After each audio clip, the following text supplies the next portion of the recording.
The 1st Cavalry Division, Airmoble, was activated in July 1965 at Fort Benning, Georgia, giving the Army 5 types of combat divisions: infantry, armored, mechanized, airborne, and now airmobile.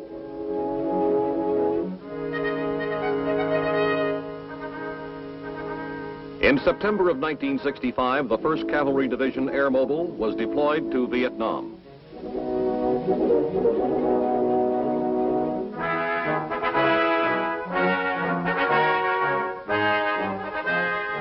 Paraphrasing Secretary of Defense Robert S. McNamara, the introduction of air mobility will greatly increase the Army's capability to meet all kinds of threats.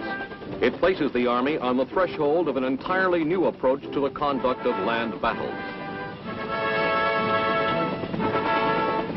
The designation Airmobile expresses the ability to move by air and is what makes this division different, its greater degree of air mobility than any other. Many of these men of the 1st Cavalry Airmobile are the same men who participated in developing the techniques of an airmobile division.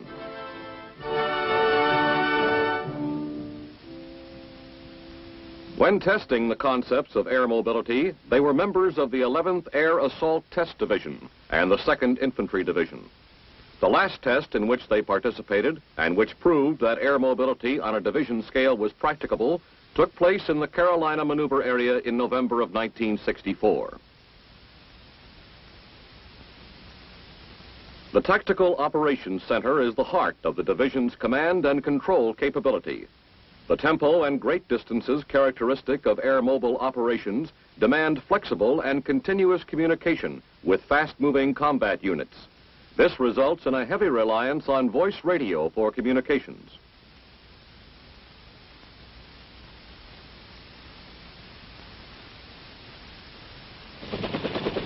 In order to maintain close control, commanders and their staffs move with as well as communicate with their forces. An aerial operations center allows a commander to accompany his units into the heat of battle.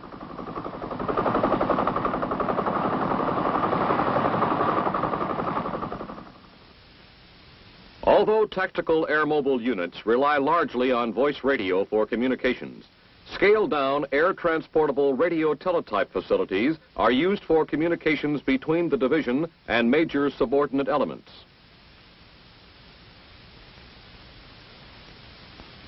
Here, a request for aerial surveillance gets prompt attention from the aviation group. Aerial surveillance is needed to identify, locate, and report enemy targets within the division's operational area. The increased dispersion and mobility of an airmobile division increases the need for timely and accurate intelligence.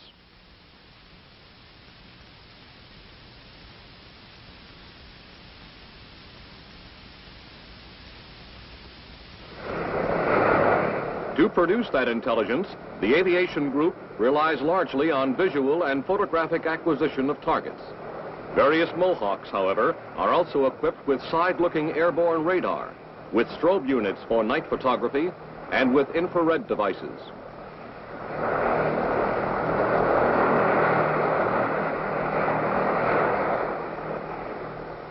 The majority of missions flown are for specific search. For example, to reconnoiter a particular area for suspected enemy missile sites.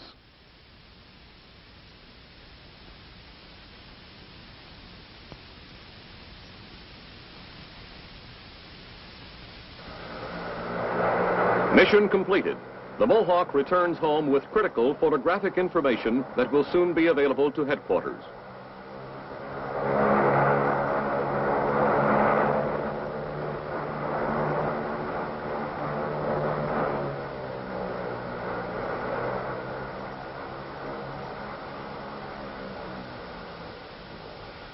While the film is being processed, the pilot is debriefed for additional information on enemy activities that he may have spotted.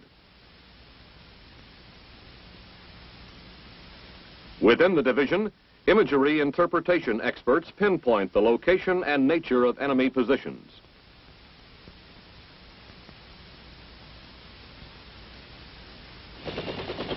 A second major intelligence capability of airmobile divisions, which is employed at battalion, brigade, and division levels, is the visual location of enemy movements.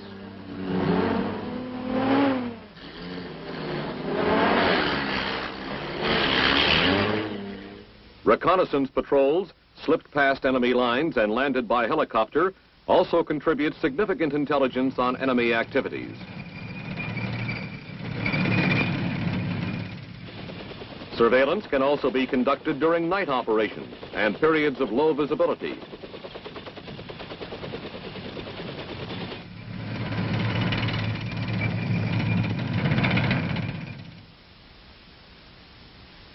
Weather service is usually furnished to the airmobile units by the Air Force, as directed by joint procedures. 24-hour and 72-hour forecasts are transmitted to subordinate Air Force elements in the area several times daily.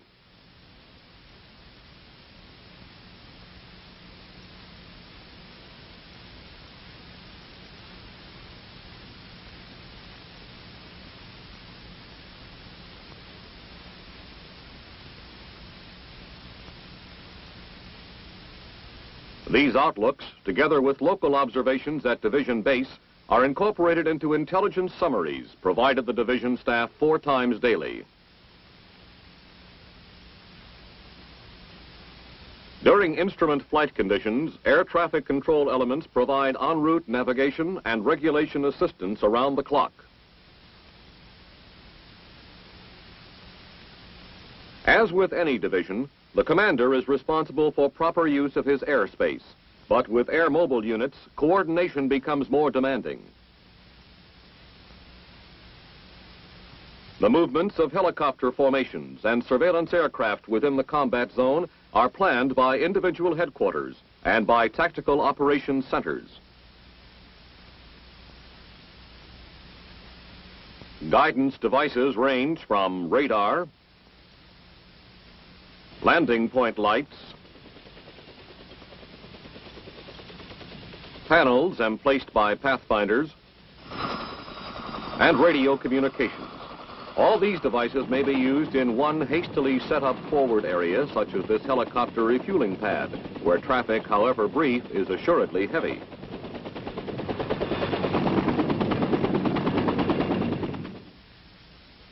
The Air Force elements coordinate movement of their supporting craft through the corridors within the Army-controlled block of airspace.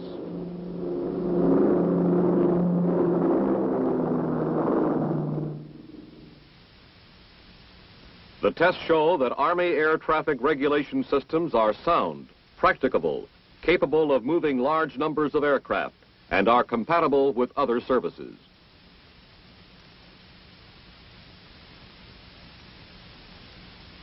It is now D-Day -1. Plans have been made and operation orders issued. Final coordination is effected and instructions issued by the commander of an airmobile helicopter battalion to his staff and company commanders. They, in turn, brief their platoon leaders and pilots and make last-minute plans for the attack. As H hour approaches, details are checked here and by every unit commander throughout the division. This operation will move 2 brigades of 3 battalions each more than 100 miles to seize bridgeheads 50 miles behind enemy lines. During this test exercise, troops of the 82nd Airborne Division represented the enemy.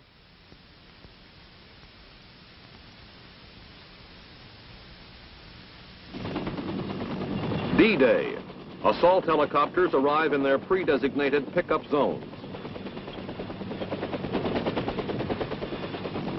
Troops are loaded, and within less than an hour they will be on their objectives, disrupting enemy supply and communications lines and closing his escape routes. We have seen that the Airmoble Division has excellent capabilities for intelligence and control, 2 ingredients essential for success on the battlefield.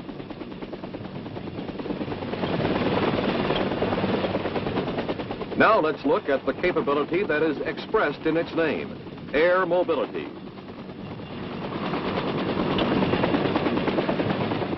By using only its organic aircraft, the Airmoble Division can airlift simultaneously 1/3 of its combat assault elements, giving it mobility unequaled by any other unit.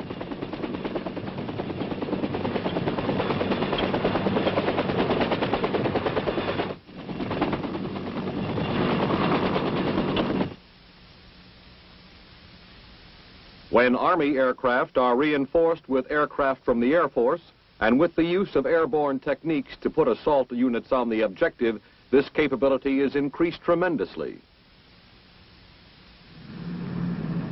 These varied mobility means are the distinctive features of airmobile units.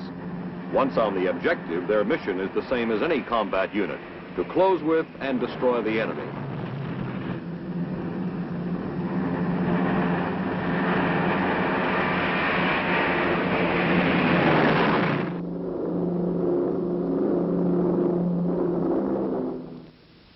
The backbone of the division's ground-based artillery is provided by 3 105 howitzer battalions. The lightweight howitzer is sling-lifted by UH-1D helicopters, familiarly called Huey, or internally loaded in CH-47 Chinooks. The howitzers are employed in roles similar to any division artillery. Displacement may precede, follow, or accompany the main body of the supported force.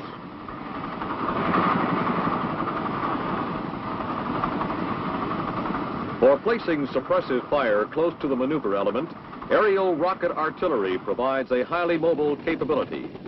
These helicopters, armed with 2.75-inch rockets, can deliver effective fire support with 300-foot ceilings and 1/2-mile visibility. They also assure readily available fire support when ground-based artillery is being displaced.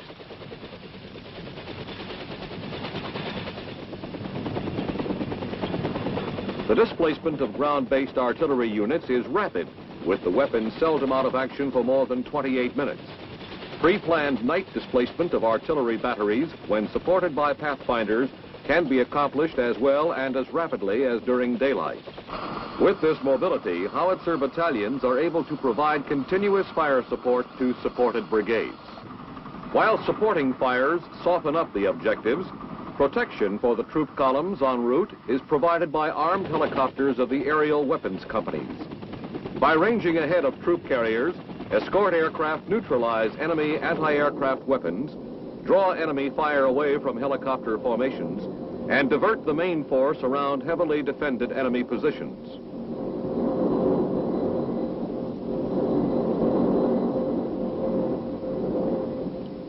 Original concern about the possible vulnerability of helicopter formations to ground fire has been eased by experience in Vietnam. The exposure time of helicopter formations is considerably reduced by the altitude and approach routes flown. The nap of the earth technique, flying only a few feet above treetops or behind tree lines, gives an enemy only seconds to react before the craft disappears from view. This same technique also makes detection of helicopter formations by high-performance aircraft extremely difficult. Tests have shown that the average formation can be heard only 32 seconds before it comes into sight and is in view only 50 seconds before touchdown. Within 35 to 80 seconds after touchdown, the last aircraft departs the area. Also, normal noise levels associated with combat units, especially armor, limit an enemy's ability to hear aircraft approaching. In one sense, however, exposure of helicopter formations can even be turned into an asset. An enemy hearing helicopters or observing apparent troop landings in several different directions has no way of knowing where the main force is without sending out patrols. He must fragment his unit to prepare for all eventualities. This capability for deception and surprise can be fully exploited during combat operations.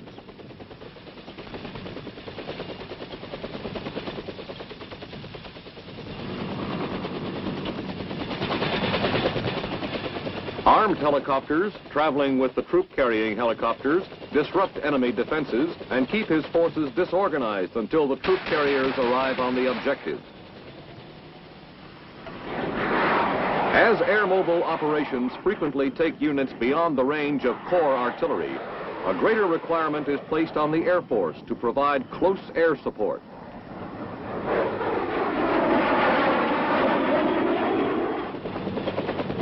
Only 40 minutes after liftoff, the lead infantry elements arrive to secure objectives behind enemy lines.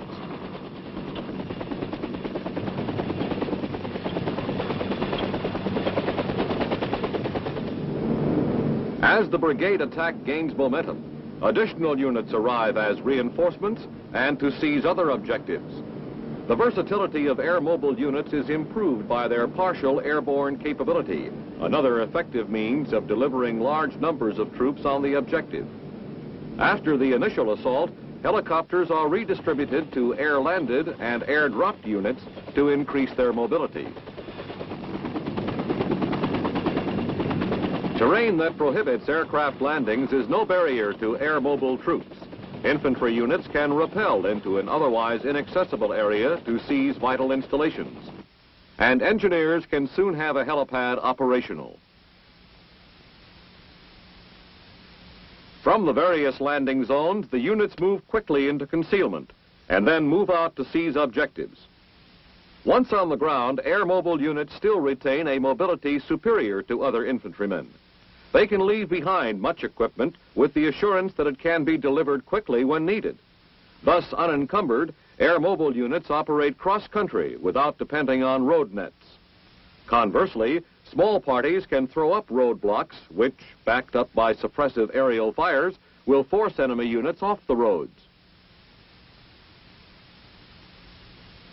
Tactical mobility is further enhanced by the ready availability of on-call helicopters to extricate and redeploy units. Whatever the means of delivery, air-mobile troops have the distinct advantage of hitting the objective within minutes after liftoff. Not fatigued by a long or time-consuming ground march, they arrive fresh and ready to engage the enemy.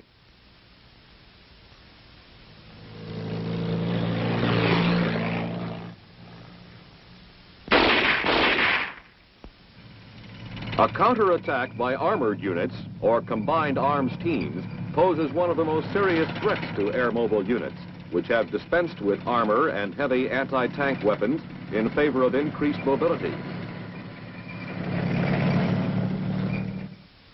Air-mobile units, however, retain effective anti-tank defenses. Organic weapons, such as the Law or the 90mm recoilless rifle, back up the rapid construction of tank obstacles. More importantly, bridges or crossings over natural obstacles, such as rivers, can be seized and destroyed by air-mobile units, eliminating an enemy's attack or escape routes.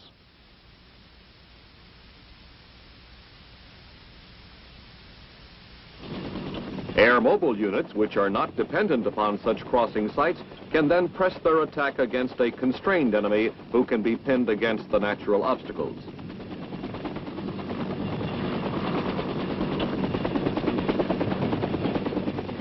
An additional anti-tank capability is provided by the air cavalry's effectiveness in locating and reporting potential threats by enemy armor.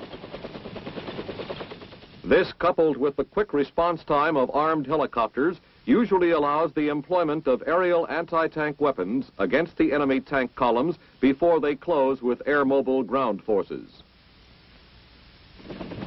Organic aerial anti-tank weapons, such as the SS-11 missile, which can penetrate any known enemy tank, provide a satisfactory screen for air-mobile units against enemy armor.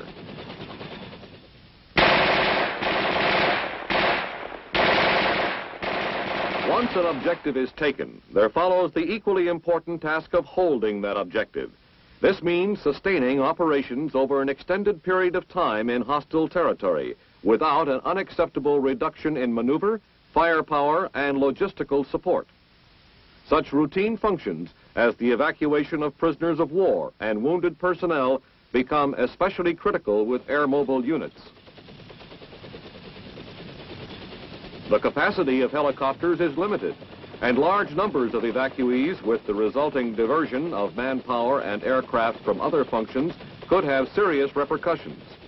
This is largely solved by rushing evacuees to central locations by helicopter. From there, they are backhauled by support aircraft, returning empty from supply missions.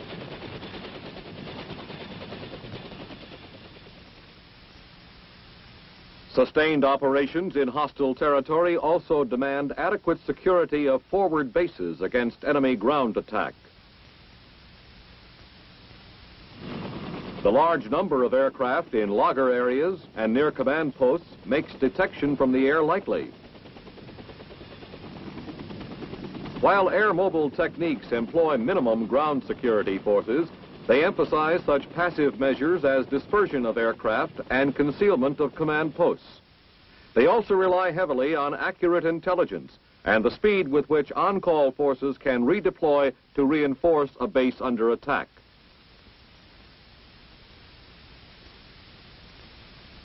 Perhaps no mission within an airmobile division is more critical to sustained success than adequate resupply.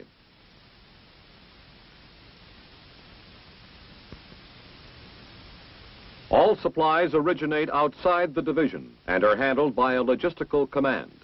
Once received by the Airmoble Division, they are redistributed within the division by the support command.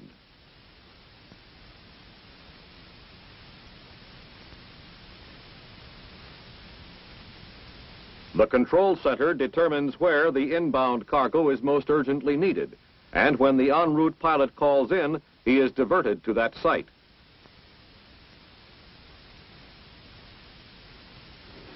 POL requirements are a major concern to a division that moves fast, far, and travels by air. Resupply must be quick and plentiful.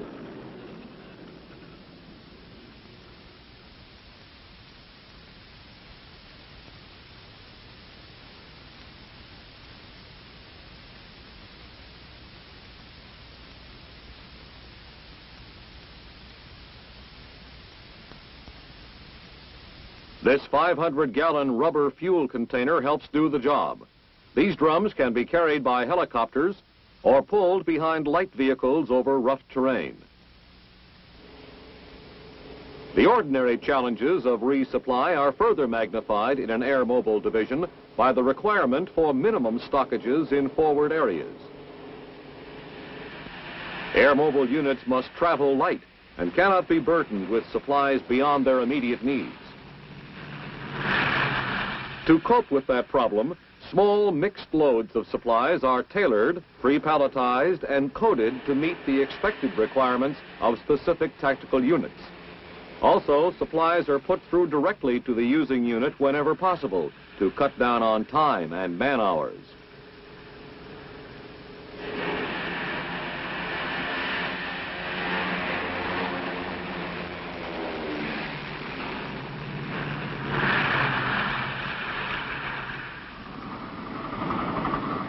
Refueling areas are established concurrently with airmobile attacks and within a short flying time of the objectives.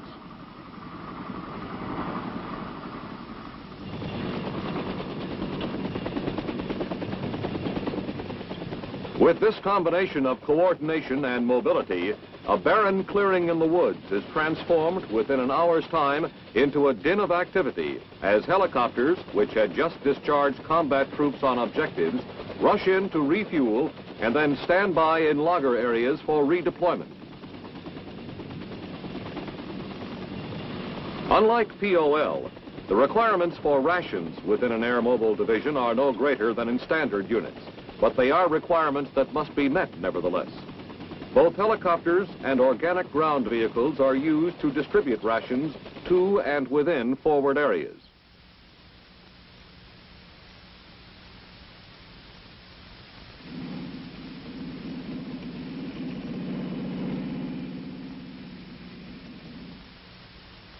Scaled-down purification units, which are quickly set up and readily transportable by air, assure a plentiful supply of safe water from local sources. These lightweight lug-a-jugs are a non-standard item used by airmobile units.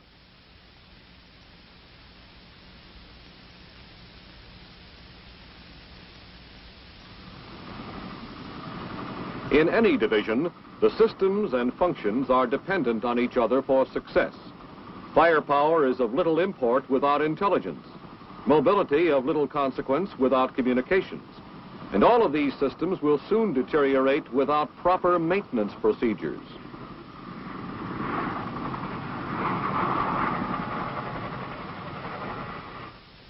The normal problems associated with aircraft maintenance become potential disasters for a unit requiring high utilization of large numbers of different types of aircraft.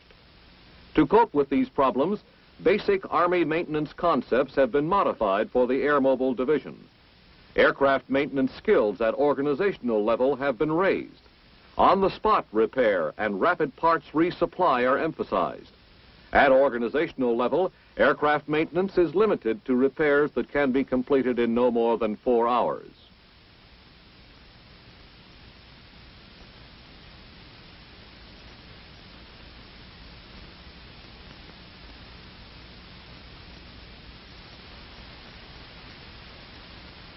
Direct support maintenance is performed by aircraft maintenance companies organic to the division, either in forward areas or at the division base.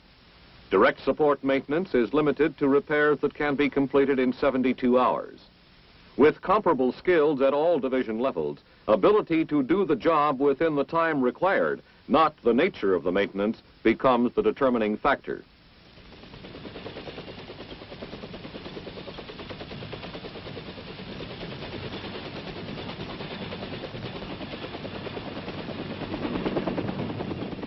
Higher level maintenance is provided by a non-organic General Support, Maintenance and Supply Battalion.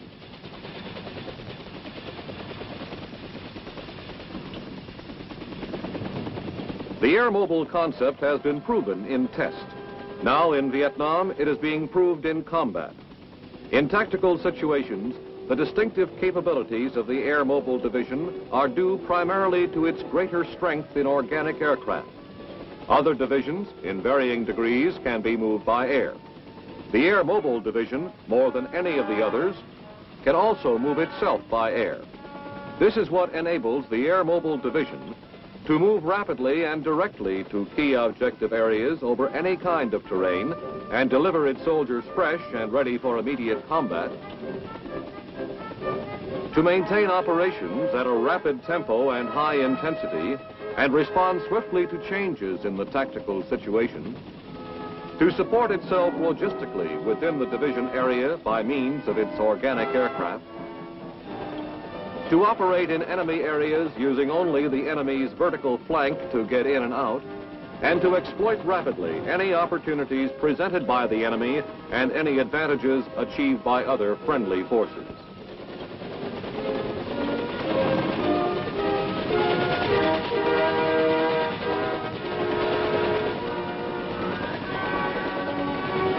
These capabilities would be highly valued in any kind of land warfare. They are particularly desirable for operations against guerrilla forces, including conventional military units that employ guerrilla methods. This is why the 1st Cavalry Division Airmoble was deployed to South Vietnam soon after it was activated.